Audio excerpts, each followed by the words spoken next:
In the previous video, our environment scanner was able to detect obstacles or objects which were on the obstacle layer. Now in this video we will gather information about that obstacles which the raycast hits. So for that we will be creating a struct because we just want to store the information and do nothing else. So in that way we can use struct, and let's name this as obstacle info. You can name this whatever you want. In here we will create a public bool by the name of hit found, and also we will be creating a raycast hit by the name of hit info, and then right here instead of the void we will say obstacle info, okay, which is this struct name. Just type it right there instead of the void, because now for this function we have a struct in which we store the information, okay. And then at the top let's create a variable by the name of hit data, and this will be equals to new obstacle info. That is it. Now as you can see we have a bool right here and right here as well. So now what we're gonna do, we just simply need to remove that, and instead of that we will type hit data dot, and now type this name which is hit found. So hit found, that is it. Then as you know we have a raycast as well right here and right here as well. So what we're gonna do, we just simply need to remove that, and instead of that we will type hit data dot hit info. That is it. And right here we have this hit found as well, so we will just simply remove that, and instead of that we will type hit data dot hit found, okay. Or you can just simply copy that from there and paste it right here, and that will be simply it. So now we have a struct right here. Now what we need to do, get back to the Parkour controller script, and as you know that for now we don't have any Parkour animations or the code that is set up for doing Parkour. So simply what we're gonna do, we will simply just debug some message in the console, okay, instead of performing the Parkour for now. So first of all right here let's create a variable by the name of hit data, and that will be equals to environment checker dot check obstacle, okay. Then down below we will say if this hit data dot, let's check the name, it is hit found, so we will say if hit data dot hit found, okay. It means that if the hit is found, then what we will do, we will simply say debug.log. right here we will say object founded, and for now we will just simply print that object name. So we will say hit data dot hit info, so hit info dot transform dot name, and that will be it.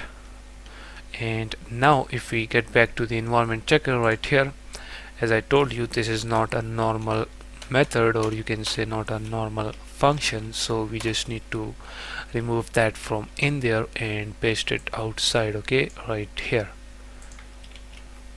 Make sure that it is outside of this main class, okay. And also make sure that you remove these brackets from around this obstacle info name. And now if we play this game, you will notice that when we get back to Unity, it shows that environment checker dot check obstacle not all code path returns a value, and this is because now as you can see the variables are stored inside the struct. Okay, so what we need to do now, we need to return all of this information which we taken from this method or function. Okay, we take that from this function and save it in these two variables, and then since the information will be stored in these two variables, then we can access these two variables everywhere like this, as you can see. Okay, so we need to return that data. So for that we will just simply type return hit data, and that is it. So what this, now let me just explain the code real quick. We just simply create a struct right here. Okay, and we have these two variables in which we pass the value from this function. Okay, for the hit found, as you can see right here, we say that if we found something that is on the obstacle layer, then that will be stored inside this hit found. This hit found will become true or false, since this is a bool. So if it found something, this will be true, and as you know, when it is true, the color will be red, and if it is false, the color will be green. And then we created a raycast hit right here by the name of hit info, in which we stored the information of whatever we hit. Okay, and as I told you in the previous video, in this out we stored all of that information. Okay, so this function will return all of this data, as you can see right here. Now we use return, so now that data will be stored in these two, and then we access these two right here like this. Okay, so we say that if we found any hit, okay, then we just simply say object found, and then we show that object name, and this is just a simple code.